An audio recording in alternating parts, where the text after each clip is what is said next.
ഏത് പ്രതിസന്ധിയിലും ഇങ്ങനെ ചിരിച്ചു തന്നെ നിൽക്കാൻ കഴിയട്ടെ. വളരെ പോസിറ്റീവായ ഒരു പ്രതികരണത്തിലൂടെ തന്നെയാണ് എല്ലാവർക്കും ദിവ്യയെ ഇഷ്ടം. ഇപ്പോഴും ചിരിച്ചു കൊണ്ടല്ലാതെ ദിവ്യയെ കണ്ടിട്ടേ ഇല്ല. അപ്പോൾ ഒറ്റ പാട്ട് കൂടെ പാടി നമുക്ക് അവസാനിപ്പിച്ചാലോ?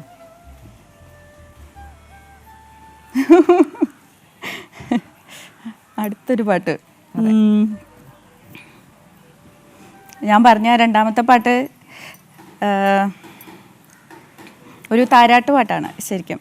ശരി, ഞാൻ ഇതിനു മുമ്പും പാടിയിട്ടുള്ളതാണ്, കേട്ടിട്ടുണ്ടായിരിക്കും. അപ്പം ഇന്നലെയും രാത്രി അവരുടെ കൂടെ കിടക്കുമ്പോൾ എൻ്റെ ഉള്ളിൽ ഈ പാട്ടാണ് എപ്പോഴും വരിക.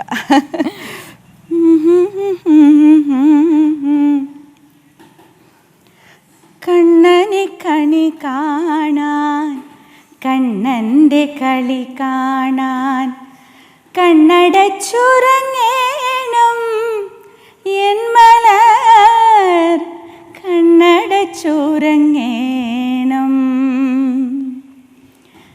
കണ്ണനെ കണി കാണാൻ, കണ്ണൻ്റെ കളി കാണാൻ, കണ്ണടച്ചുറങ്ങേണം എൻ മലർ, കണ്ണടച്ചുറങ്ങേണം.